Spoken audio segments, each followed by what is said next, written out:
प्राणायाम में अवेयरनेस भी बढ़ रही है और प्राणायाम के साथ मैंने ये 4 लाइनें जोड़ दी। आती हुई सांस के साथ मेरा प्राणायाम जैसे चल रहा है, मैं अनुलोम विलोम कर रही हूँ। तो अनुलोम विलोम कर रही हूँ तो पहली 2 लाइनें बोल रही हूँ, I am sorry, please forgive me, और फिर जाती श्वास में thank you, I love you, या ऐसे उल्टा कर रही हूँ कि भाई जाती श्वास में मैंने बोला I am sorry, please forgive me, और फिर आती हुई श्वास में thank you, I love you.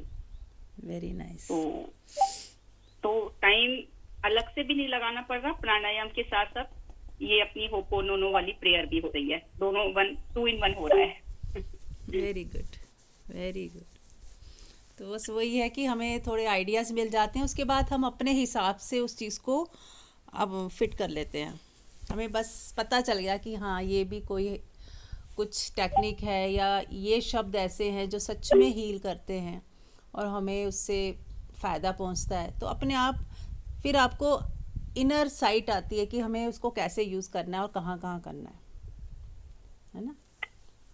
तो रात को भी नींद खुल रही है मान लो जैसे, हम्म तो पहले बेचैनी सी शुरू हो जाती थी हम्म कि कुछ कुछ मैं फोन में चलाती थी या कुछ भी।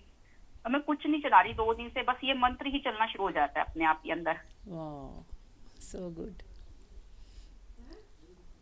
सबकॉन्शियस माइंड में चला जाता है ना, क्योंकि हम बहुत बार दोहरा रहे हैं तो वो ऑटो में फिर शुरू हो जाता है, जिसे कहते हैं ना अजपा जाप, अजपा जाप शुरू हो जाता है। हाँ, गुड। अदरवाइज मैं तो जैसे ही रात को नींद खुलती थी फिर मैं फोन में कुछ ओशो का डिस्कोर्स चला के तो सोती थी कि सुनते सुनते अनकॉन्शियस में चलो डिस्कोर्स ओशो का जाएगा, वो भी अच्छी चीज है। लेकिन अब 2 दिन से मैं कुछ नहीं चला रही, नींद खुली और अपने ऑटोमेटिकली ये मंत्र शुरू हो जाता है। Okay, very nice. चलिए, thank you universe, thank you सबका। हाँ जी, बिल्कुल, सबका थैंक यू। चलिए शुरू करें, आंख बंद कर लें सब।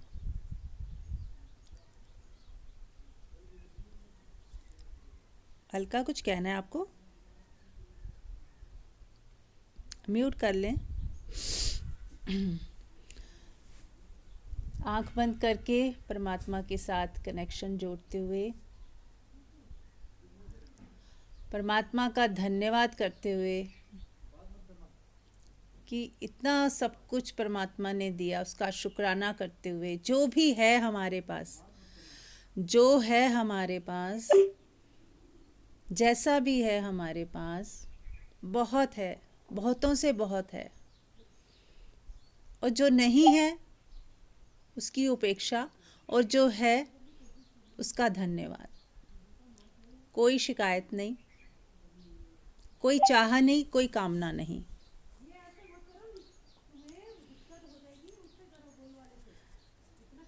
तो हम ज़्यादातर क्या होता है, हमारा मन जो है, जो नहीं है के ऊपर ज़्यादा फोकस होते हैं हम सब, और जो है वो चूक जाता है, उसका हमें ख्याल ही नहीं आता कि कितना कुछ तो है। जो है उसका मज़ा खो जाता है, और जो नहीं है उसका रोना हम रोते रहते हैं। तो हमें क्या करना है, जो है उस पर फोकस करना है, जो नहीं है उसका ख्याल भी भूल जाए। और ना किसी से कंपैरिजन करना है, ना किसी को देखा देखी चाह की कामना करनी है, और ना ही हमें ऐसा सोचना है कि ये हो जाता तो अच्छा था, वो हो जाता तो अच्छा था, ऐसा क्यों हो गया, वैसा क्यों हो गया। इन सब से हटकर केवल शुक्राने में आ जाएं। जो हुआ हुआ, बहुत अच्छा हुआ, जो हुआ अच्छा हुआ, जो हो रहा है अच्छा हो रहा है, आगे भी अच्छा ही होगा। इस लाइन से आपका जो है मन शांत हो जाता है। इसको सुनते ही या इसको दोहराते ही, जब भी मन चिंता प्रकट करे तो बस यही सोचना कि जो हो रहा है अच्छा हो रहा है, और आगे भी जो होगा अच्छा ही होगा, कल्याणकारी ही होगा। प्रकृति हमें क्यों दुख देगी? हम कहते हैं ना हमें दुख मिल रहा है, दुख मिल रहा है। कोई हमें दुख नहीं दे रहा। कुछ लेसन्स हैं जो हमें सीखने हैं, बस वो लेसन हम सीखेंगे और आगे बढ़ जाएंगे। और किसी को टैग मत दे कि ये दुख है। मान लो एक स्टूडेंट है, वो परीक्षा जब देता है तो क्या उसको वो कहता है कि ये दुख की घड़ी आ गई? कितना टफ होता है वो समय उसका, दिन रात पढ़ाई कर रहा है, डर भी रहा है कि पता नहीं क्या होगा, कैसा पेपर होगा, नहीं होगा, दिन रात आप देखते हो बच्चे पढ़ रहे। तो लेकिन हम क्या उसे दुख की घड़ी बोलते हैं क्या? दुख की घड़ी नहीं है ना वो परीक्षा की घड़ी है। वो भी थोड़ी कठिन होती है, लेकिन हमें पता है कि ये ज़रूरी है और इससे गुजर जाना भी ज़रूरी है। ऐसे ही प्रकृति हमें जो भी सिचुएशन देती है वो हमारी परीक्षा है, उसको वैसा एक एज ए चैलेंज लें कि इससे मुझे गुजर जाना है और ये मेरे लिए ज़रूरी है और इससे मुझे कुछ सीखना है। तो जब हम सीखने को तैयार होते हैं, एक्सेप्ट कर लेते हैं कि जो आया है ज़रूरी था इसीलिए आया है, पहली बात। दूसरा, मुझे कुछ सीखना है, कुछ लेसन्स हैं मेरे लिए। अभी भी मैं कहीं अटकी हुई हूँ, कहीं मेरे को कुछ चाहिए या कहीं अटैचमेंट है, कहीं मुझे दूसरों का सहारा लेना है या दूसरों से उम्मीदें ज़्यादा हैं। परमात्मा से ज़्यादा हम लोगों को सहारा मानते हैं कि मेरा बेटा मेरा सहारा है, मेरा पति मेरा सहारा है, ये पैसा मेरा सहारा है। परमात्मा को हम भूल जाते हैं। और जिस दिन आपने परमात्मा का सहारा ले लिया कि नहीं, या खुद का सहारा ले लिया, आप अपने में ही तृप्त हो गए, शांत हो गए कि मैं मेरे लिए काफ़ी हूँ।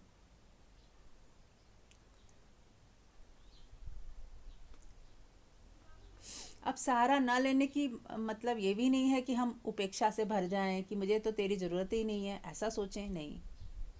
हर एक व्यक्ति दूसरे से जुड़ा हुआ है और हर एक व्यक्ति को कभी ना कभी दूसरे की ज़रूरत पड़ती रहती है। तो ये इंटरडिपेंडेंसी चलती है। हर एक व्यक्ति दूसरे, एक किसान है, हम जानते भी नहीं, लेकिन वो इतनी मेहनत करके जो गेहूँ उगाता है वही आटा हम खा रहे हैं। तो अनजाने में भी उसके साथ हमारा कनेक्शन है, हमारी इंटरडिपेंडेंसी है। और आज जो पैसा हम दे रहे हैं दुकानों पे या कि वो उस किसान के पास जा रहा है। तो हम कहीं गिव एंड टेक वाले सिचुएशन में हमेशा रहते हैं। तो कहीं ना कहीं पूरी तरह से हम फ्री हो नहीं सकते लोगों से, पर फिर भी यदि इन सब के बावजूद भी हमारा जो मन है वो परमात्मा का सहारा ले ले, यदि परमात्मा के सहारे हो जाए कि मैं अपनी तरफ से कोई चाहत ना रखूं कि मैं किसी को पकड़ूं ना। हम ना पकड़ते हैं, पोजेस करते हैं, क्योंकि हमें लगता है कि यदि ये व्यक्ति नहीं होगा तो फिर मेरा क्या होगा। तो हम अटैच होने लगते हैं, उसको हर समय उसी का ध्यान रखते हैं कि यही है मेरा सब कुछ। ओवर पोजेसिव हो जाते हैं, ओवर केयरिंग हो जाते हैं, थोड़ी थोड़ी देर में फ़ोन कर रहे हैं, पूछ रहे हैं, उसको जीने ही नहीं देते। तो फिर क्या होता है, तनाव पैदा होता है। हम कहते हैं हम तो इसका इतना ध्यान रख रहे हैं और दूसरा व्यक्ति सफोकेट होके पीछे हट रहा है, बैलेंस खराब हो गया।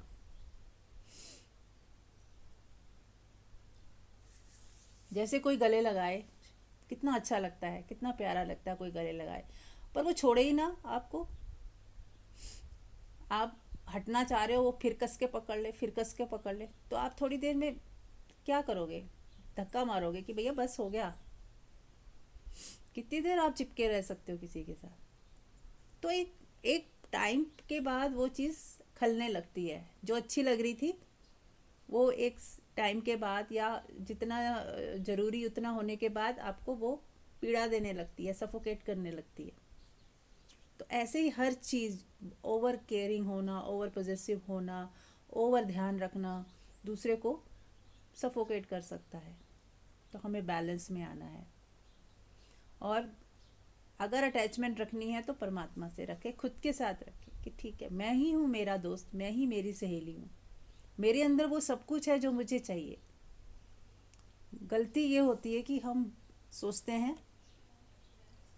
कि बाहर से हमें कुछ मिलेगा और बाहर से कुछ हम अंदर लेके जाएंगे। कुछ बाहर है जो कोशिश करके मिलेगा और वो फिर हम अंदर लेके जाएंगे और अंदर मैं तृप्त हो जाऊंगी।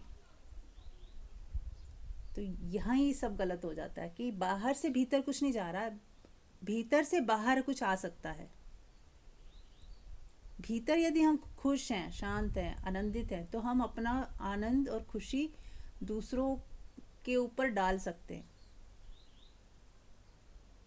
या कोई व्यक्ति दुखी है, परेशान है, पीड़ा में है, तो क्या वो होता है, उससे वो क्या कहता है, दूसरों के ऊपर क्या डालता है, अपनी दुख, अपनी पीड़ा, अपनी फ्रस्ट्रेशन दूसरे पे निकालता है। जो हमारे भीतर है वही बाहर आता है। तो पहला ये होता कब है, अज्ञानतावश।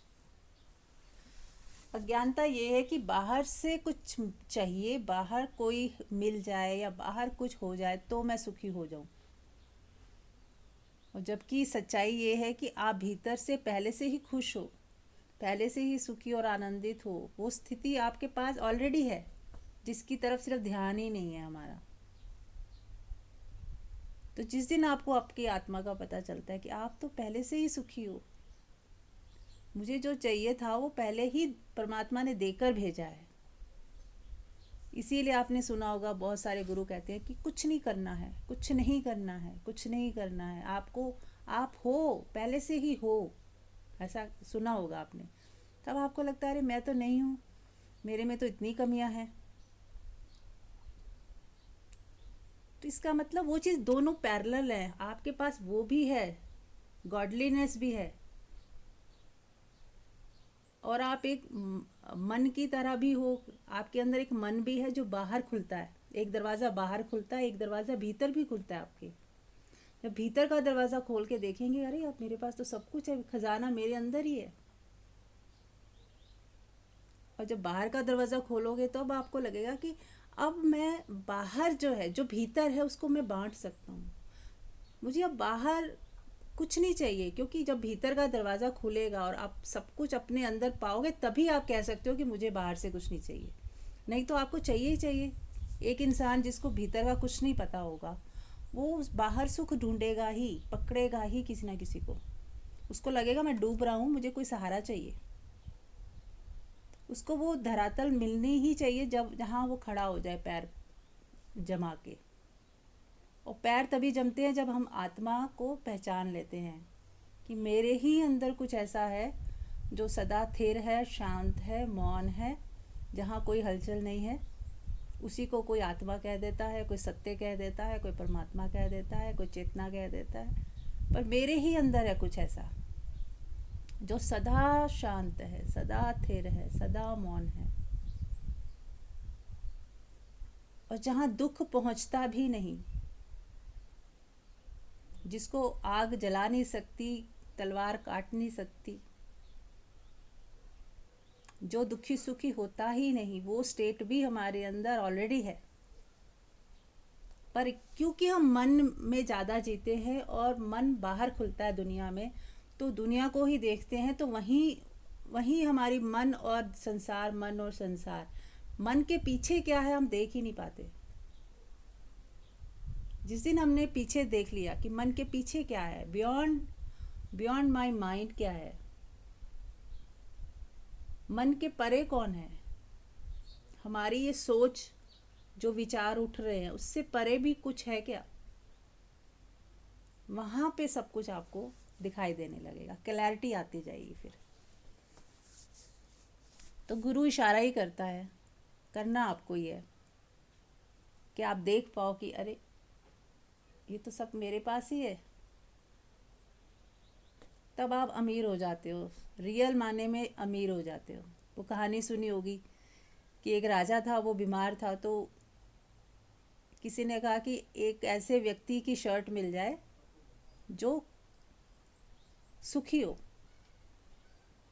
तो सारी पूरे संसार, गांव में वो सब ढूंढते हैं, राजा के सिपाही, कि कोई मिल जाए सुखी। तो हर व्यक्ति कोई ना कोई दुख होता ही है हर व्यक्ति को। तो अब एक संत जो होता है फ़कीरों की हालत में, एकदम कुछ ज़मीन पे बैठा हुआ है, और कुछ उसके मुंह से निकलता है, अरे वाह मैं कितना सुखी हूँ। कोई सुन लेता है और वह कहता है अरे ये तो बोल रहा है मैं सुखी हूँ। वो एकदम दौड़ के जाते हैं, बोलते बस आप हमें अपनी शर्ट दे दीजिए, राजा की बीमारी ठीक करनी है। तो बोला कि हाँ मैं सुखी तो हूँ, आनंदित हूँ, लेकिन मेरे पास शर्ट नहीं है। वो इतना गरीब होता, फ़कीर होता है, उसको शर्ट होती ही नहीं उसके पास। तो यानी कि हम अमीरी का मतलब जो सोचते हैं कि मेरे पास 100 शर्टें हो या 100 तरह की ड्रेसेस हों, अलमारियां भरी हों ऊपर तक लदी हों, तो मैं अमीर हूँ। रोज़ नए कपड़े पहन रहे हैं, रोज़ नई ड्रेसेस पहन रहे हैं, रोज़ नई गाड़ी में घूम रहे हैं, then I am very rich. पर असलियत में ऐसा व्यक्ति भी दुखी हो सकता है, अंदर परेशान हो सकता है, रिलेशनशिप उसके ख़राब हो सकते हैं, या कुछ भी उसके तनाव हो सकते हैं, टेंशनें हो सकती हैं। पर जो व्यक्ति भीतर से खुश है, भीतर से शांत है, भीतर आनंदित है, बाहर फिर उसके पास कुछ है तो भी वो आनंदित है, बाहर उसके पास कुछ नहीं भी है तो भी उसको कोई फ़र्क नहीं पड़ रहा, वो तब भी आनंदित है। तो रियल आनंद क्या हुआ? भीतर का।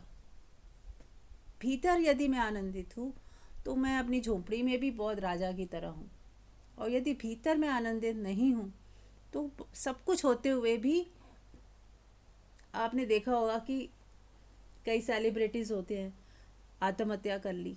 अब उनके पास क्या कमी थी? पैसे भी थे, शोहरत भी थी, नौकर चाकर थे, धन दौलत थी, सब कुछ था। एक से एक गर्लफ्रेंड्स हैं, बॉयफ्रेंड्स हैं, तलाक ले रहे हैं मिनट मिनट में, मतलब उनको हर चीज़ की छूट भी है, फ्रीडम भी है, कोई रोकने टोकने वाला भी नहीं है, फिर वो आत्महत्या क्यों कर रहे हैं? हम तो यही सोचते हैं ना कि कोई व्यक्ति बहुत दुखी परेशान होगा, कोई दिक्कत में होगा तो ही शायद आत्महत्या करता है, लेकिन ऐसा व्यक्ति जिसके पास सब कुछ है वो कैसे कर रहा है आत्महत्या? क्यों सुसाइड कर रहे हैं? कई लोग करते हैं ना, वो इसलिए करते, वो अंदर से सुखी नहीं है। जब इंसान के पास सब कुछ हो और अंदर से वो सुखी ना हो तो उसे लगता है अब तो कोई कोई रास्ता ही नहीं बचा। और हर व्यक्ति स्पिरिचुअल जर्नी पे आता नहीं है, उनको लगता है ये सब बकवास है।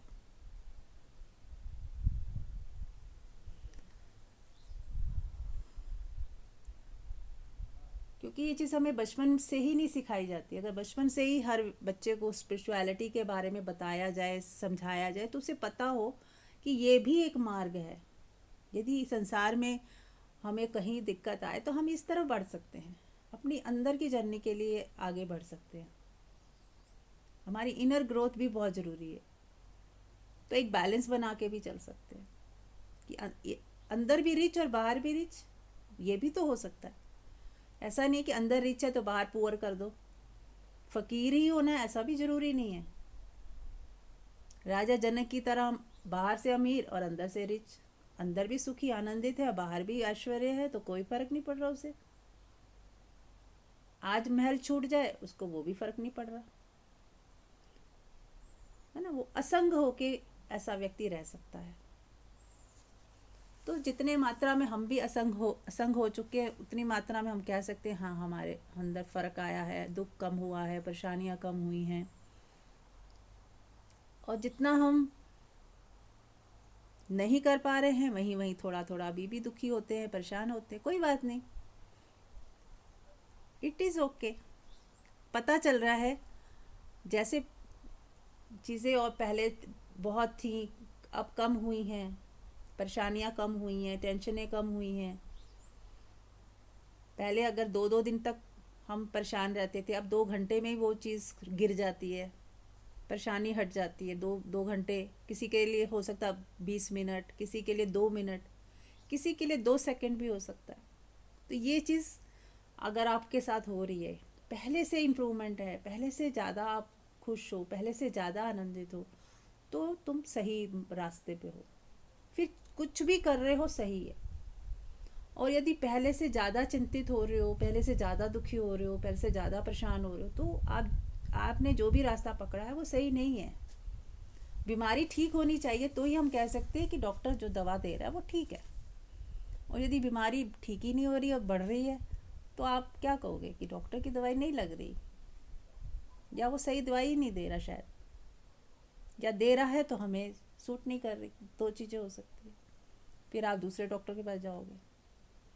तो ये हमें बहुत केयरफुली देखना है।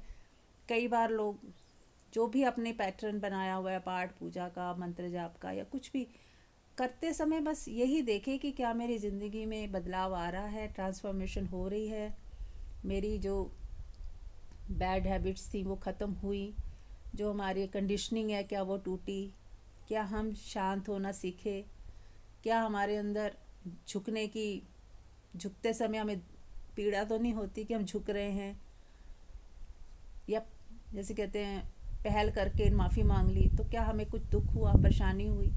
तो ये सब हमारे अंदर हम टटोलते रहे अपने आप को कि हम कहाँ हैं। फिर आप जो भी कर रहे हो, जिस भी गुरु के साथ हो, जो भी आपकी डे टू डे में जो भी करते हो, पाठ पूजा कर रहे हो नहीं कर रहे हो, कुछ सुन रहे हो नहीं सुन रहे हो, आपकी ग्रोथ होनी चाहिए। मेन है कि आप बिल्कुल बीमारी से मुक्त हो जाओ, स्वस्थ हो जाओ। फिर क्या कर रहे हो, किस चीज़ से हुए हो, उससे कोई फ़र्क नहीं है। कुछ भी करके हो जाओ, कुछ भी ना करके हो जाओ। कोई कुछ करके भी हो जाता है, कोई कुछ कुछ भी नहीं करता तो भी वो समझ जाता है, और समझ से ही वो हो जाता है कि मुझे समझ आ गई, बस कोई कुछ करने की ज़रूरत नहीं। जो समझ ही आ गई तो बस जो चीज़ें नहीं करनी वो नहीं करनी, जिस तरफ जाना नहीं वो कब जाना ही नहीं उस तरफ। एक बार देख लिया मैप कि ये सही मैप है, यहाँ यहाँ नहीं जाना, यहाँ यहाँ जाना है, इस दिशा में बढ़ना, इस दिशा में नहीं बढ़ना। बस धीरे धीरे बढ़ते जाओ उसी दिशा में जहाँ जो सही लग रहा है आपको, तो रास्ता अपने आप बनता जाएगा, आगे चलते जाओगे। ये सब आप लोग बताएं।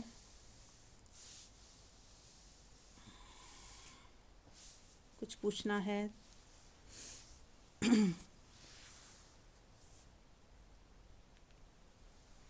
हाँ जी, प्रणाम सभी को। प्रणाम। मेरा जी मैं बताऊंगी कि मेरा डॉक्टर तो बिल्कुल सही ट्रीटमेंट कर रहा है, मेरा बहुत अच्छा असर हो रहा है मुझ पर।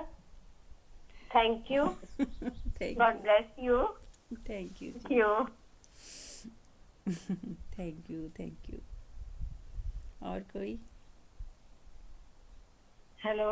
हाँ जी मीनाक्षी। हाँ जी, प्रणाम सभी को। हाँ जी जी, मैं मतलब ये सत्संग का ही असर हुआ है कि कुछ चीजें जो बिल्कुल बचपन से कंडीशनिंग में ही जीते आ रहे थे ना, बहुत चीजें हुई। जैसे एक चीज मेरी सबसे ज्यादा क्लियर हुई कि हर टाइम यदि भक्ति का पूजा कर रहा है, वो कर रहा है, तो उससे क्लैरिटी या शांति नहीं मिलती। लेकिन जब हम ध्यान में जाते हैं या कोई चीज का अपने अंदर से हटाते हैं, वो चीज के भी ये बोझ है हमारे ऊपर, तो वो हमारे सत्संग से क्लियर हुई है बहुत चीजें कि जरूरी नहीं कि हर समय हमें पूजा करनी है, उससे हमें शांति मिलेगी। नहीं, हमें अंदर झांकना है अपने अंदर, और अपने अंदर देखना है क्या क्या दबा हुआ है, क्या है, उसे धीरे धीरे साफ करना है। तो तब हमें ज्यादा शांति मिलती है। ये चीज मैंने सीखी। और एक्सपेक्टेशंस के बारे में तो बहुत ही अच्छा सीखा कि वो तो रखनी ही नहीं किसी से भी नहीं रखनी, इवन अपने आप से भी नहीं रखनी ज्यादा, उससे भी दुखी होता है। Thank you. बहुत सुंदर। और कोई? मैं बोलूंगी, मेरे हाँ। पास एक दो लोगों के फोन ऐसे आए हैं कि जो कुंभ जाने की बात कर रहे हैं कि हमें कुंभ में जाना है। तो या मेरे से भी पूछा मेरे बेटे ने, मम्मी कुंभ चलोगी, बहुत अच्छा अरेंजमेंट से रखेंगे ये वो। तो मेरे को ये बताना पड़ा, मैंने अपनी तरफ से कुछ शुरू नहीं किया था।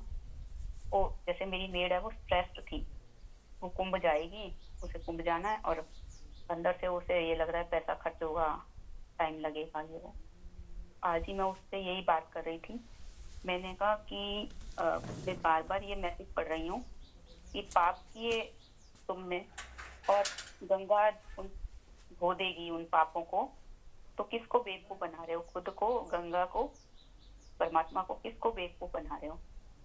तो कुंभ स्नान पे लोग जा रहे हैं, कह रहे हैं कि जब 144 साल बाद कुंभ आया है तो स्नान करना चाहिए। स्नान करने से फायदा है, मुझे तो बस जो फायदा समझ में आता है वो ये होता है कि जो गंगा नदी है वो, उसमें कुछ जड़ी बूटियां मिली होती हैं, तो उसमें स्नान करना या एक हमारे वाटर एलिमेंट को बैलेंस करता है, या हमारी एक स्किन को क्लियर करता है, क्लीन करता है, मेंटल सुख भी देता है। ऐसी बात नहीं है कि मानसिक शांति भी मिलती है सब चीजों से। लेकिन हम उस चीज को एक स्ट्रेस लेके जा रहे हैं, हमारे पास पैसा नहीं है या हमारा स्टैमिना नहीं है, और हम सोच रहे हैं कि वहां नहीं गए तो पता नहीं क्या बुरा हो जाएगा हमारे साथ। तो ये क्लैरिटी एक आनी चाहिए सभी को उसको भी, मेड को भी मैंने यही बोला, मैंने कहा भगवान हमारे अंदर है, पाप मन ने किए हैं, तो मन को शुद्ध करने के लिए क्या करना होगा? मन को ही तो शुद्ध करना है ना। मन पानी से तो शुद्ध होगा नहीं, मन तो जो शुद्ध होगा वो समझ से शुद्ध होगा, ज्ञान से शुद्ध होगा। कि इतने सारे जीवन हमने, पिछले जन्मों का तो हमें याद नहीं है, लेकिन इस जन्म का हमें अच्छे से याद है। पूरी तन्मयता के साथ मंदिरों में गए, तीर्थों पे गए, खूब पूजा की, हवन संध्या, बहुत कुछ किया, लेकिन कितना जीवन दुखी था, इतना बुरी तरह से, जैसे ऐसे लगता है कि कौन से जंजाल में फंसे हुए हैं, मुसीबत में फंसे पड़े हैं, और ऐसे लगता था कि जैसे दम घुट रहा है। हाँ, ये है कि परमात्मा की कृपा से कभी सुसाइडल थॉट नहीं आया। बस ऐसे लगता था कि हैबिचुअल हो गई कि यही जीवन है और ऐसे ही घुट घुट के ही जीते हैं, जैसे नाली के पास हमारा घर हो और नाली की दुर्गंध की हमें आदत हो जाए, इस दुर्गंध में ही हमारी नियति है रहना, इस घर में ही हमारी नियति है रहना। फिर बस प्रभु कृपा जब होती है तो हम स्पिरिचुअलिटी की तरफ मुड़ते हैं, हमें कहीं सत्संग मिलता है, हमें कुछ ध्यान की तरफ थॉट आता है कि ध्यान क्या होता है। या हम जैसे टीवी में शुरू में मैं टीवी में उनको सुनती थी, ये जो संत वगैरह बोलते हैं, कथाएं करते हैं, तो मैं उनको सुनती थी, समझने की कोशिश भी करती थी, लेकिन कंफ्यूजन ही बढ़ता था, कुछ समझ ही नहीं आता था। तो ये बात है कि जो भक्ति है, वो भक्ति का मतलब धीरे धीरे समझ में आया over a period of time, कि भक्ति का मतलब मंदिर जाके पूजा करना नहीं है। भक्ति का मतलब है मिटना, परमात्मा के प्रति समर्पित हो जाना, उसको समर्पण कर देना कि मेरा जीवन तेरे चलाए अब चलेगा, मेरी कोई मर्जी नहीं। जैसे हम बोलते हैं कि तेरी मर्जी पूरी हो, या जो मेरी बहुत प्यारी लाइन है कि हे परमात्मा, तेरे दिए हुए जीवन से कोई शिकायत ना करूं, यही मेरा इश्क है। ऐसे लगता है कि इतना बहुमूल्य सूत्र ये हाथ में लगा है, इतना स्ट्रगल करने पे जो नहीं मिला, वो इतना आसान है परमात्मा से कनेक्ट होना, क्योंकि परमात्मा तो भीतर बाहर सब जगह है ही है। लेकिन हमारा वो हाल था कि जल में मीन प्यासी, कि हम परमात्मा में होके ही मछली की तरह से, जैसे मछली समुद्र में रहती है लेकिन प्यासी रह जाती है, तो हम मंदिरों में, तीर्थों में, पता नहीं कहाँ कहाँ जाके मत्थापच्ची कर रहे हैं कि कुछ शांति हो जाए जीवन में, कुछ इन दुखों से कुछ तो एक मल्लम लगे, दवाई सी मिल जाए। कुछ नहीं मिल रही थी, लेकिन ढूंढते उसने हमें, परमात्मा ने, चाहे जितना भी विलंब हुआ, चाहे जितना भी भटके, लेकिन आज ये सुकून है बहुत ज्यादा कि फाइनली सत्संग जो है वो ही हमारे मन की जो सारी मिटने के लिए है। ज्ञान है साबुन की तरह से, सत्संग है जो पानी है। तो जैसे साबुन से, पानी से हम नहाते हैं या गंगा में जाते हैं, गंगा में स्नान करके सिर्फ मन को समझा लेते हैं हम कि मैं नहा के पवित्र हो गई, लेकिन फिर आके वहीं के वहीं जीवन में दुखी होना शुरू हो जाते हैं, वही शिकायतें शुरू हो जाती हैं। तो जब धीरे धीरे हमारी शिकायतें कम होने लगती हैं, तो हमें ऐसे फील होने लगता है कि हाँ, हम परमात्मा की तरफ अब अग्रसर हो रहे हैं। और भीतर तो ठंडक आती ही है, पर बाहरी दुनिया में भी प्रूफ मिलने लगते हैं उसके। बहुत सारी चीजें होती हैं जो हमारे प्रतिकूल होती हैं, जिनसे हम दुखी हो रहे होते हैं, वो थोड़ी करके चाहे होती हैं, लेकिन हम इतने सेंसिटिव हो जाते हैं कि हमें बाहर से अगर थोड़ा सा भी सुख मिलता है तो वो पता लगता है।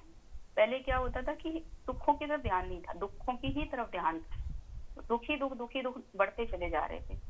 अब जरा सा भी सुख मिला तो एकदम से छोटी सी चीज में भी ऐसे लगता है शुक्र है परमात्मा तेरा धन्यवाद। एक एग्जाम्पल के लिए, जैसे मेड भी अच्छी मिली हुई है तो ये लगता है पता नहीं कितने पुण्य किया हमने भाई, कितना परमात्मा की कृपा है कि एक मेड भी अच्छी मिली हुई है। जब से हम आए हैं यहाँ पे 3 साल से एक ही मेड टिकी हुई है, और उस मेड से हम बहुत खुश हैं, बहुत पवित्र सी है, डिवाइन सी। तो मुझे ये लगता है कि सत्संग और परमात्मा की तरफ कदम जब बढ़ते हैं तो उसी से ही ये सारे बाहर की चीजें भी हमारी लाइफ में धीरे धीरे बैलेंस होने लगती है। परमात्मा का एक नाम है, परमात्मा का एक नाम है कि जैसे ओशो ने बोला है संतुलन, जिसके जीवन में संतुलन है, संत उसी को कहते हैं जिसके जीवन में संतुलन है। तो संत कहो या परमात्मा कहो, तो हमारे जीवन में जब एक संतुलन आने लग गया, एक बैलेंस आने लग गया, हम किसी भी चीज में अधिक में नहीं जी रहे, कम में नहीं जी रहे, अभाव में भी नहीं जी रहे, प्रभाव में भी नहीं जी रहे, तो फिर हम स्वभाव में आ जाते हैं ऑटोमेटिक। तो ये मेरा अपना अनुभव है, तो मैंने शेयर। Thank you. बहुत ही सुंदर, थैंक यू मंजू जी। और कोई कुछ कहना चाहेगा, पूछना चाहेगा?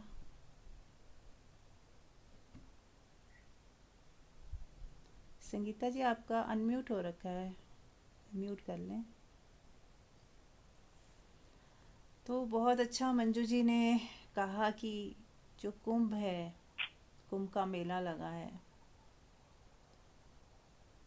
तो आज जो असली मीनिंग है मेरे अंदर से एकदम से आया, तो मैंने कहा शेयर कर देती हूँ कि कुंभ मैंने घड़ा है ना, घड़ा मैंने शरीर के लिए एक कहा गया कि जैसे घड़ा टूट जाता है, ऐसे ही एक दिन ये शरीर भी मृत्यु को प्राप्त हो जाएगा, गिर जाएगा, मर जाएगा, नष्ट हो जाएगा, है ना, यानी कि नश्वर है। और इसके अंदर यदि मैं इसको ऐसे मैं बताऊं कि पानी का बताऊं, जैसे एक गंदे नाली का भी पानी होता है, एक पानी ऐसा है कि नलके के अंदर आ रहा है, हमारे पीने लायक भी है, और उस पीने लायक पानी के बावजूद हम गंगा जल लेके आते हैं, है ना। आपके पास आरओ है, आप फिर क्यों इतनी दूर से गंगा जल भी लाते हो? क्योंकि वो और ज़्यादा हम उसको, उसमें इतनी जड़ी बूटियाँ हैं, इतना वो प्योर है, और इसमें आध्यात्मिक मीनिंग भी है ना। हम उसको और पॉइस करके देखते हैं, और बहुत ही सालों साल पड़ा रहे, ख़राब नहीं होता, कीड़ा नहीं पड़ता उसमें, तो हम उसको और ज़्यादा पवित्र मानते हैं। तो जैसे ये 3 तरह का मैंने उदाहरण दिया है, तीनों पानी ही, नाली का पानी भी पानी है जिसमें बदबू है, और फिर नलके का पानी, आरओ का पानी कह लो, या नॉर्मल नलके का पानी जो पीते हैं, और एक गंगा जल। ऐसे ही हमारा अंदर, इस शरीर के अंदर कोई व्यक्ति तामसिक हो सकता है, कोई राजसिक हो सकता है, कोई सात्विक हो सकता है। अब आप समझ सकते हो कि मैं क्या कहना चाह रही हूँ। जो व्यक्ति सात्विक है, शुभता में है, सबका भला चाहता है, सबसे प्रेम करता है अनकंडीशनल, किसी के दुख का कारण इंटेंशनली नहीं बनता, सबको अपना मानते हुए सबके लिए दुआएं करता है, ऐसा व्यक्ति को क्या कहोगे कि उसके अंदर क्या है? गंगा बह रही है। किसकी? प्रेम की गंगा। अब वो महाकुंभ में रोज नहाता है, अपनी ही खुद की प्रेम की गंगा में वो खुद ही स्नान करता है, ठीक है। तो अगर कोई व्यक्ति ऐसा है, कोई भी हो, आप में से भी, हम सब भी हो सकते हैं, कि जो प्रेम की गंगा में रोज नहाते हैं, पूरा दिन प्रेम की ऊर्जा में रहते हैं, उनके भीतर प्रेम लबालब बह रहा है, तो वो गंगा में ही स्नान कर रहे हैं।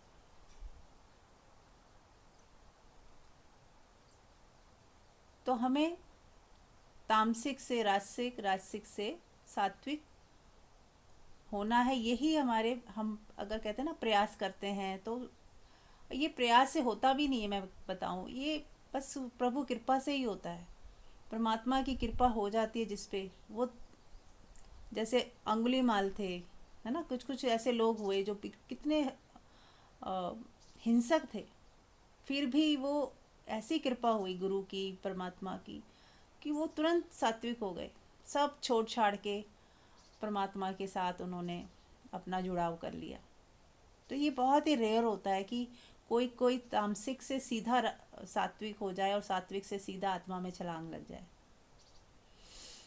पर फिर भी हम समझने के लिए समझ सकते हैं कि यदि हम सतों कुड़ी हैं और प्रेम से भरे हुए हैं, तो हमारे भीतर गंगा बह रही है, इस चीज़ को हम समझें। और जो अगर हमारे अंदर काम, क्रोध, लोभ, मोह, ईर्ष्या, द्वेष ये सब बहुत ज़्यादा हैं और वही हमें नचाते रहते हैं, कभी हम गुस्से में आ गए, कभी हमने शिकायतें कर दी, कभी हम लोभी हो गए, कभी हम ईर्ष्या द्वेष में आ गए, या कंपैरिजन कर कर के दुखी हो रहे हैं, या अपनी बात बता नहीं पा रहे, पूरा दिन उस नर्क में जी रहे हैं, तो हम क्या हैं? आप समझ ही सकते हो कि ऐसा व्यक्ति अपने आप को कैसा पाता है? दुखी, परेशान, तामसिक की कैटेगरी में आ गया। फिर जो थोड़ा प्रयत्न कर रहे हैं कि कैसे मैं इस दुख से बाहर आ जाऊं, ध्यान कर रहे हैं, साधना कर रहे हैं, प्रयत्न कर रहे हैं क्षत्रिय के भांति। जैसे क्षत्रिय क्या है, जैसे होता है ना राजसिक, वो कुछ मेहनत कर रहे हैं कि मैं उस नर्क से निकल के मेरी ग्रोथ हो जाए, तो उन्हें आप कह सकते हो राजसिक। या फिर कि जो सत्व गुण की तरफ बढ़ रहे हैं, बढ़ना चाहते हैं, अभी पूरी तरह नहीं हुए पर होने के लिए प्रयासरत हैं, तो वो बीच में है अभी, ना तो अब तमस में भी पूरे नहीं है, काफ़ी कुछ क्रॉस कर लिया है, और अभी पूरे रजस में भी नहीं आए, और सॉरी सत्व में भी नहीं आए, थोड़े बीच में हैं, कोशिश जारी है, और धीरे धीरे जो है शुद्ध होते होते, प्योर होते होते सात्विक हो रहे हैं और गंगा की तरह पवित्र हो रहे हैं। तो ये मुझे इसका रियल मीनिंग लग रहा है, जो रियल यही है। बाहर की गंगा जो है हमें सिखा रही है कि कैसे हमने भीतर की गंगा के साथ जुड़ जाना है। तो ये मैंने शेयर करना था। अब आप लोग बताएं कैसा समझ आया, नहीं आया, कुछ पूछना है?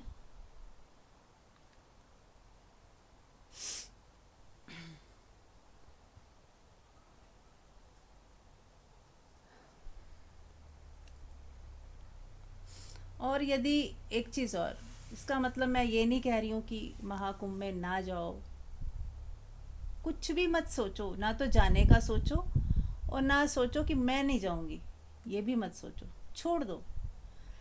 सहजता से कुछ ऐसा अचानक कोई प्रोग्राम बन गया और बिना प्रयास के जाना हो रहा है, और आपका मन भी हो गया चलो चलती ही हूँ, अगर मन भी हो गया, यदि उस समय मन चाहे सब जा रहे हों और आपके अंदर से बिल्कुल नहीं आ रहा, तो आप मत जाओ। और यदि आपको लग रहा है चल ठीक है, फ्लो में सब जा रहे हैं, मैं भी चली जाती हूँ, कोई आपने सोचा भी नहीं था, प्रोग्राम बनाया खुद भी, कोई ऐसा कोई एफर्ट नहीं किया, सहजता में जाना हो रहा है, तो चले भी गए, तो कोई कुछ ऐसा नहीं कि कुछ गलत हो रहा है या कुछ आपने गलत कर दिया। जा रहे हैं तो ठीक है, इट्स ओके। नहीं जा पा रहे हैं तो भी इट्स ओके। आपने इच्छा ही मत रखो ना। हमने जब इच्छा ही नहीं रखी तो हमें कोई पछतावा भी नहीं है कि क्यों नहीं गए। और यदि घर बैठे ही हम गंगा स्नान कर पा रहे हैं तो इससे सुंदर और क्या हो सकता है। तो ये अपनी अपनी समझ है। और कोई जा रहा हो तो हम उसे भी नहीं कहेंगे कि तुम क्यों जा रहे हो, यदि कोई सहजता से जा पा रहा है। हाँ, जो इन्होंने कहा कि उसकी मेड है बेचारी दुखी परेशान हो रही है, तो इन्होंने जो उनको समझाया तो ये बहुत सही था कि कोई कष्ट में है तो उसे ज्ञान दे के अगर हम शांत कर सकते हैं तो दे, अच्छी बात है। हाँ जी, इज इट क्लियर? मेरे हिसाब से ये ऐसा है, बाकी आप लोग फ्री हैं, जैसा आपको सही लगे वैसा आप कीजिए।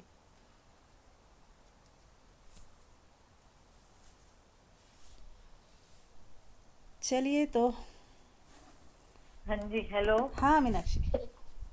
हाँ जी, ये चीज तो बहुत ही बढ़िया बताई आपने, और ये बात सच भी है कि यदि हम सहजता से जा रहे हैं बिना किसी टेंशन के, बिना उसके, तो जाने में कोई बुराई नहीं है। और यदि नहीं भी जा पा रहे हैं तो भी कोई दुख नहीं है। मतलब मन में हमें ये बोझ नहीं रखना कि यदि हम नहीं गए तो हमारे तो पाप कटेंगे ही नहीं, या हम तो ऐसे ही रह जाएंगे, लोग बहुत अच्छे हैं, भाग्यशाली हैं जो जा पा रहे हैं। तो ये चीज दिमाग में नहीं रखनी। तो मैं तो अब सत्संग के प्रभाव से ये मेरे तो दिमाग से निकाल रखी थी, क्योंकि सब लोग जा रहे थे, आस पड़ोस के सब लोग मुझे कह रहे थे, लेकिन मैं जैसे सुन रही थी इधर उधर इतनी भीड़ है, इतना बुरा हाल है, तो मैंने अपना मन हटा लिया कि ऐसे दुखी हो, परेशान हो, सो जाओ, कोई फायदा नहीं, गंगा जी तो वही है, फिर कभी जैसे मौका लगेगा फिर चले जाएंगे। तो ये मन में ये बिल्कुल नहीं रखा मैंने, नहीं तो हम तो पापी हो जाएंगे नहीं गए नहीं तो। ऐसा कुछ जैसा भी कि नहीं लोगों है। का और हाँ मैंने ये भी देखा कि जो लोग नहा कर भी आए हैं तो कोई उनके बिहेवियर में चेंज नहीं है। वो जैसे थे, जो कोई ऐसा नहीं है कि उनका मन ही बदल गया या कुछ ऐसा हो गया, उनका हाँ व्यवहार बहुत अच्छा हो राइट गया जैसे औरों के प्रति, वो वैसे ही है। कोई फर्क नहीं पड़ा उनको। राइट तो इसलिए मन पे बिल्कुल बोझ नहीं है। बिल्कुल। तो थैंक यू जी। यही समझना है ना कि जहाँ जाके कुछ जैसे हम गए वैसे ही आ गए, यदि टेम्परेली एक घूमना फिरना हो गया, कुछ चेंज हो गया, कुछ अच्छा लगा, इट्स ओके, कुछ बस अच्छा एंटरटेनमेंट जैसा हो गया। हाँ, कोई अगर ध्यान लगा के वहाँ बैठा है तो थोड़ा ध्यान का भी, गंगा किनारे ध्यान करना अच्छा होता है। तो अगर वो कहते हैं ना ध्यान ही जाएगा तो वो उसका भी सदुपयोग कर लेगा, लेकिन उसके अंदर ऐसी कोई धारणा और गलत फहमी नहीं है कि यहाँ पे ही करने से कुछ होगा, नहीं गए तो हमें पाप चढ़ जाएगा, ये सब कुछ भी नहीं है। ये हम मानेंगे, एक व्यक्ति यदि कहता है ना मैं पाप हो गया मुझसे पाप हो गया, तो उसको पाप लगता ही है।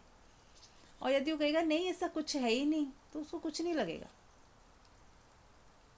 तो ये है कि जो हम सोच रहे हैं, जैसा हम कह रहे हैं, जैसा वो हम खुद ही अपने लिए बीज बो रहे हैं। इसीलिए हमें अपनी सोच, अपनी धारणाओं को सोच समझ के सोचना चाहिए, या सोचो ही ना, सहजता में रहो, खाली होके रहो। छोटे बच्चे को कुछ पता होता है, उसके माँ बाप जा रहे होते हैं तो उस बच्चे को ले ही जाते हैं। बच्चे को तो पता ही नहीं जाना है कि नहीं जाना है, वो उसको जाना ही है, मतलब माँ बाप जा रहे हैं। ऐसे ही सहजता में जाना हो रहा है तो इट्स ओके, और सहजता में जाना हो ही नहीं रहा, मन में आ ही नहीं रहा, आप अपनी ही गंगा में इतने खुश हो, आनंदित हो, नहा रहे हो रोज, कोई फर्क नहीं पड़ रहा, आप वहीं पे ही हो, आप उन्हीं से कनेक्टेड हो। और जैसे मैंने उस दिन आप लोगों को प्रयोग भी कराया था कि आप अगर जाने का भाव हो तो ऐसे सोचो कि मन से ही चले जाओ, है ना। अभी हम कर सकते हैं, 2 मिनट कर लेते हैं, फिर चैंटिंग करेंगे, समय तो नहीं है। अभी आप सब आंख बंद करें और 1 सेकंड में आप वहाँ पहुँच गए, सोचा और आप पहुँच गए। अब आपको 2 मिनट देती हूँ, आप स्नान कीजिए वहाँ पे, सच्चे हृदय से देखें चारों तरफ, सब ऋषि मुनि, सबके टेंट लगे हुए हैं, सब लोग अपनी साधना कर रहा है, कोई कुछ कर रहा है, और आप गंगा के किनारे खड़े हो और उसका देखो, एहसास करो, उसकी डुबकी लगाओ उसमें। और आप पूरे अभी इस वक्त पूरे डुबकी लगा के गंगा की ठंडक को महसूस कर रहे हो।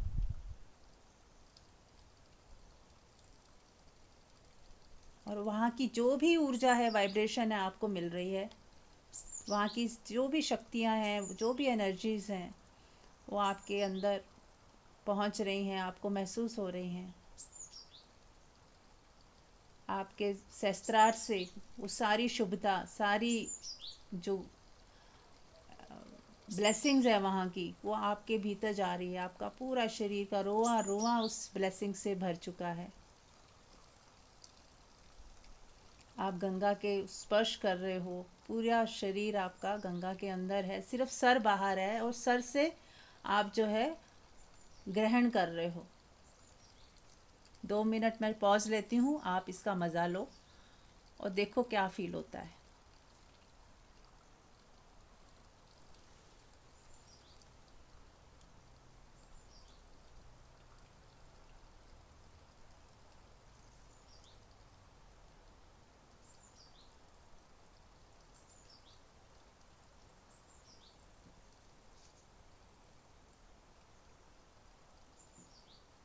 और मन ही मन बोल सकते हैं, हर हर गंगे, हर हर गंगे, गंगा माँ आपको मेरा प्रेम, बहुत बहुत प्यार, आपका बहुत बहुत आभार। आपने मुझे ये मौका दिया कि मैं अपनी एनर्जी लेवल से आपके पास आई हूँ, आप में स्नान कर रही हूँ, मेरी ऊर्जा बॉडी आपके भीतर स्नान कर रही है, क्लीन हो रही हूँ। देखें कि आप पूरे क्लीन हो रहे हैं, आपका एक एक रोआ रोआ, आपकी जो भी नेगेटिविटी है, जो भी ब्लॉकेजेस हैं, सब क्लीन हो रहे हैं, बह रहे हैं गंगा के पानी में, सब नेगेटिविटी बह रही है। थैंक यू बोलते जाएं, गंगा माँ को प्रणाम करते जाएं।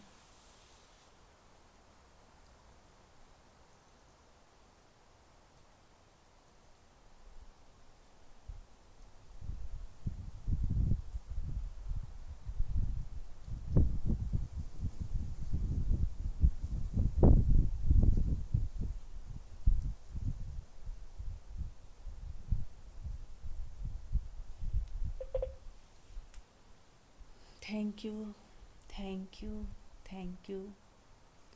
अब आप जितने भी ऋषि मुनि वहाँ पे प्रेजेंट हैं, देवी देवता वहाँ प्रेजेंट है, सबको प्रणाम करें, सबका आशीर्वाद लें, सच्चे हृदय से प्रणाम करें और महसूस करें कि वो सब आपको आशीर्वाद दे रहे हैं और उनका आशीर्वाद आपके ऊपर बरस रहा है। बहुत सारे ओम और स्वास्तिक आपके ऊपर करोड़ों संख्या में आपके शरीर पर, आपकी बॉडी पर गिर रहे हैं। आप आह्लादित हो रहे हो, बहुत खुश हो रहे हो, बहुत प्रसन्न हो रहे हो और आप thank you, thank you, thank you, आभार माने, उनका थैंक यू बोलें। आपकी कृपा मुझ पर बनी रहे, आपकी कृपा मुझ पर बनी रहे, आप सबकी कृपा मुझ पर बनी रहे, आप सबकी कृपा मुझ पर बनी रहे। अब हम वापिस आएंगे और वापिस आते आते एक बार फिर से नज़र दौड़ाएं और एक बार आशीर्वाद दे दें सबको। सबका कल्याण हो, सबका कल्याण हो, सबका कल्याण हो। जो भी लोग वहाँ आए हुए हैं इस वक्त, सबका कल्याण हो, सबका कल्याण हो। और जो लोग अब इस वक्त घरों में भी बैठे हुए सोच रहे हैं कि हम जा नहीं पा रहे, उन सबको भी आशीर्वाद दें, सबका कल्याण हो। घर बैठे ही वो उस गंगा में नहा लें जिसमें हम नहा रहे हैं। सबका कल्याण हो, सबका कल्याण हो, सबका कल्याण। अब वापस शरीर में आ जाएं। 2-3 गहरी लंबी सांस लें।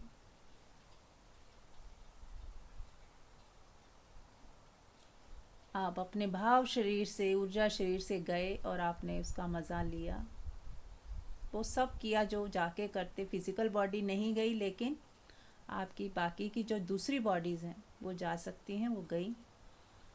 और सच में ही ऐसा हुआ, ऐसा मत सोचिए ये इमेजिनेशन था। सच में आप गए, सच में ही आपने सबके आशीर्वाद लिए और सच में ही अब आप वापस आए हैं। अब कोई शेयर करेंगे कैसा लग रहा है?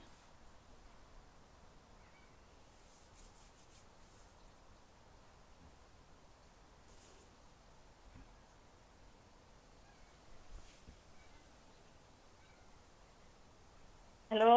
हाँ जी। हाँ जी, बिल्कुल ऐसा ही लग रहा था, वहीं पहुंच गए हैं कुंभ में ही। और मैंने तो 1-2 बार ऐसे उठ बैठ भी कर ली, जैसे गंगा जी में नहाते हैं, एकदम हाँ, उठते हाँ। हैं, बिल्कुल ऐसा भी किया। Very good. बहुत ही बिल्कुल वही सीन आंखों में ऐसे लग रहा है, शिवलिंग निकल रहे हैं गंगा जी में से और उनके भी दर्शन हो रहे हैं। बहुत ही अच्छा लग रहा था, जैसे वही है। हाँ, थैंक यू जी। सच में ही आप गए हो। ऐसा मैं सोचो कि आप सोच, बस ऐसे इमेजिनेशन है। सच में ही हम जाते हैं, पता है। हाँ जी। और कोई, किसी को और लगा हो ऐसा कुछ शेयर करने जैसा? हाँ जी, मेरा हाँ जी। वास्तव में स्नान किया, बहुत बहुत अच्छा लगा। बहुत ही जैसा सामने बैठे हैं, गंगा के सामने बैठे हैं, त्रिवेणी पर नहा रहे, स्नान कर रहे हैं। वाह, सब आसपास साधु संत हैं, वेरी गुड। ऊर्जा रूपी हम वहाँ पे खूब आशीर्वाद भी ले रहे हैं। यस। मन शांत हो गया, वाह, मजा आ गया। Thank you, thank you. चलिए ठीक है। तो ये होता है कि घर बैठे ही हम भाव से कुछ भी कर सकते हैं। चलें फिर हम अपनी 4 लाइनों वाली गंगा बहाते हैं। सब तैयार हैं? आज कौन करेगा मेरे साथ?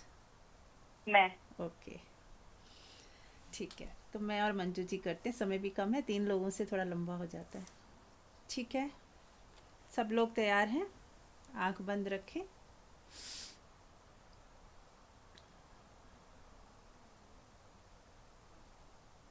परमात्मा से कनेक्शन जोड़ते हुए उनकी प्रेजेंस में, सभी देवी देवताओं की प्रेजेंस में, पांचों तत्वों की प्रेजेंस में, सभी अपने एंजल्स की प्रेजेंस में, अपने सभी गुनाहों की माफ़ी मांगते हुए जो मैंने कभी भी किसी भी जन्म में किए हैं और किसी ने भी मेरा दिल दुखाया है कभी भी किसी भी जन्म में, उन सब के लिए मैं भी माफ़ करती हूँ और सबसे माफ़ी मांगती हूँ। I am sorry, please forgive me, thank you, I love you. Inhale करते हुए बोलेंगे पहली लाइन और फिर एक्सहेल करते हुए दूसरी line. I am sorry, please forgive me, thank you, I love you. I am sorry, please forgive me, thank you, I love you. I am sorry. Please forgive me. Thank you. I love you. I am sorry. Please forgive me. Thank you. I love you. I am sorry. Please forgive me. Thank you. I love you. अब हम अपने family members को देखें, वो आपके सामने खड़े हैं, आपकी मदर, आपकी फादर, आपके भाई बहन, सगे संबंधी, फ्रेंड सर्कल और जितने भी हमारे एम्प्लॉयज़ होते हैं, बॉस होते हैं, ऑफिस वर्कर्स होते हैं या हमारे घर में जो काम करने आते हैं, प्लम्बर, इलेक्ट्रिशियन, सबको एक ग्रुप में देखें और इन सब से जो भी हमसे भूले हुई हों, किसी का दिल दुख गया हो और यदि उनसे हुई हो हमारा दिल दुखा हो, मैं सबको माफ़ करती हूँ, सबसे माफ़ी मांगती हूँ। I am sorry, please forgive me, thank you, I love you. I am sorry, please forgive me, thank you, I love you. I am sorry, please forgive me, thank you, I love you. I am sorry. Please forgive me. Thank you. I love you. I am sorry. Please forgive me. Thank you. I love you. I am sorry. Please forgive me. Thank you. I love you. अब हम जितने भी पेड़ पौधे हैं, जितने भी कीट पतंगे हैं, जितने भी पशु पक्षी, जानवर, रेप्टाइल्स, जो भी हमें दिखाई देते हैं अदर देन मनुष्य के अलावा जो भी है, उन सबको याद करते हुए उनको भी कभी ना कभी हमने सताया होगा या हमसे मर जाते हैं कई बार कीड़े मकोड़े या सब, तो उन सब से भी माफ़ी मांगते हुए और उन सबको माफ़ करते हुए I am sorry, please forgive me, thank you, I love you. I am sorry, please forgive me, thank you, I love you. I am sorry, please forgive me, thank you, I love you. I am sorry. Please forgive me. Thank you. I love you. I am sorry. Please forgive me. Thank you. I love you. I am sorry. Please forgive me. Thank you. I love you. अब हम अपने पूरे body parts को, आँखें, हाथ पैर, kidney, liver, पेट, गला, जो भी हमारे पार्ट्स हैं सारे, उन सबको प्यार देते हुए, और कई बार हमने इन्हें सताया है, इनका दुरुपयोग किया है, इनका सुना नहीं हमने, आंखें थक गई थी और फिर भी हम पढ़ रहे थे, आंखें सोना चाहती थी फिर भी हम टीवी देख रहे हैं, पेट भर चुका है फिर भी हम खाते जा रहे हैं, टांगे थक गई हैं पर आराम नहीं कर रहे हैं, काम करते ही जा रहे हैं। तो कई बार हम इनको टॉर्चर करते हैं अपनी बॉडी को खुद ही। उन सब के लिए माफ़ी मांगते हुए, I am sorry, please forgive me, thank you, I love you. I am sorry, please forgive me, thank you, I love you. I am sorry, please forgive me, thank you, I love you. I am sorry. Please forgive me. Thank you. I love. I am sorry. Please forgive me. Thank you. I love you. I am sorry. Please forgive me. Thank you. I love you.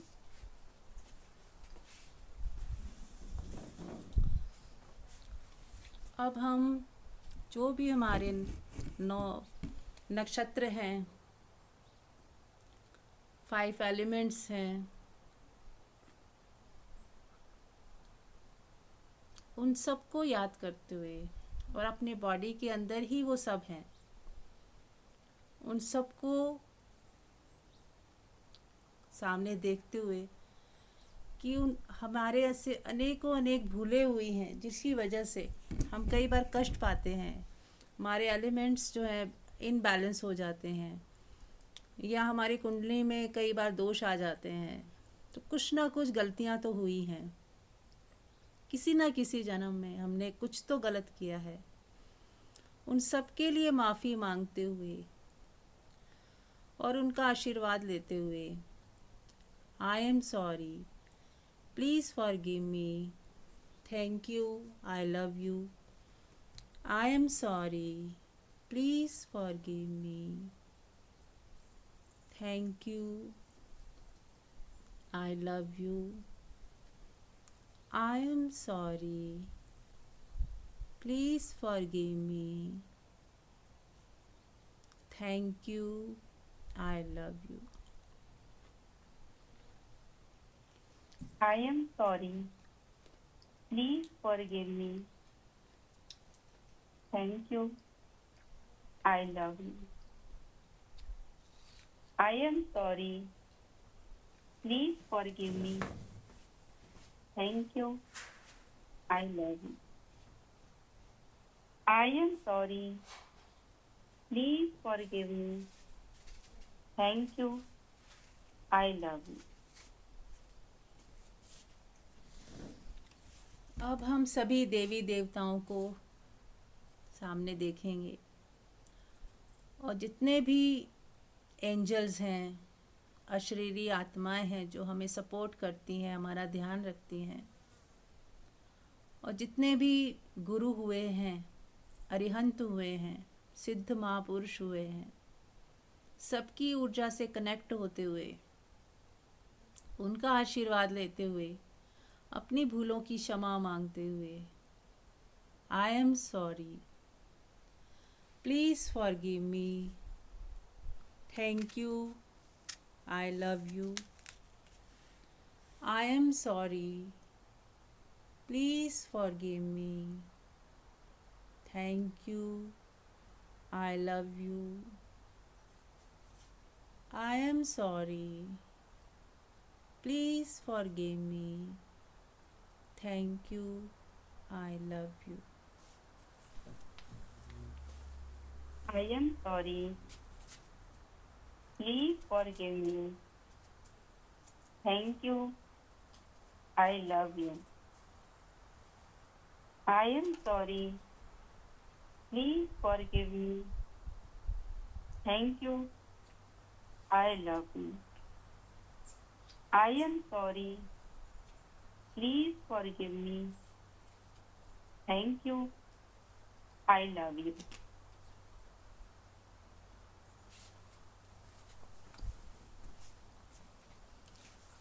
Mute कर लें आप। देखें भीतर कैसा लग रहा है। अपार शांति, अपार शून्यता, और महसूस करें सबकी ब्लेसिंग्स मिल रही है आपको। सभी गुरुजन, ऋषिजन, अरिहंत, जितने भी देवी देवता, सब आपको आशीर्वाद दे रहे हैं और उनकी ब्लेसिंग से आपकी ऑरा एकदम प्योर हो गई है, अच्छे से वाइब्रेट कर रहे हो, चमकदार हो गए हो। जो भी बीमारियां, नेगेटिविटी है, तो सब हटा दी गई है और आपके भीतर धैर्यता, शुभता, अनकंडीशनल लव भरता ही जा रहा है।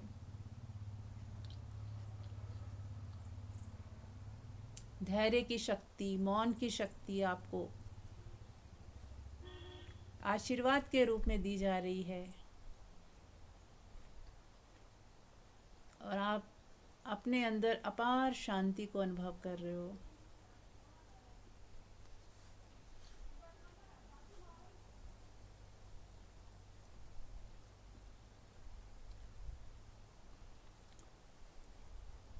इनहेल करते हुए पूरे आभा मंडल से, पूरे यूनिवर्स से इनहेल करते हुए जितनी भी शुभता की शक्तियां हैं जो शुभता प्रदान करती हैं,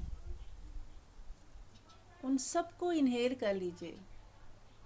अनकंडीशनल लव, धैर्य, माफ़ करने की शक्ति, लेट गो करने की शक्ति,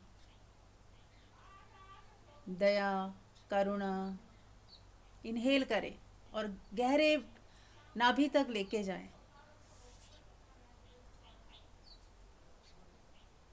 और सांस को रोक लें, इनहेल करें और सांस को रोक लें और इंस्टॉल करें अपने अंदर, उसको घर बनाने दें।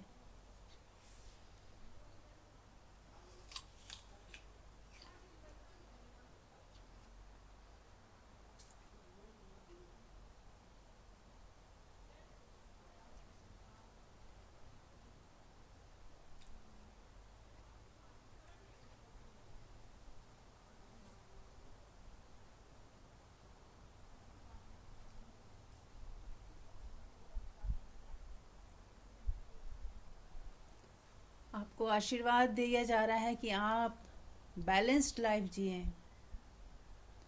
जो जैसी आवश्यकता होगी आपको मिलता जाएगा। अब आपको सिर्फ बैलेंस होके जीना है, प्रेजेंट मोमेंट में जीना है और स्पॉन्टेनियस जो भी अंदर से आए उस हिसाब से जीना है। पास्ट की मेमोरीज से फ्री, फ्यूचर की इमेजिनेशन से फ्री और समाज के सारे कायदे कानूनों से फ्री अपने हृदय की आवाज़ सुननी है।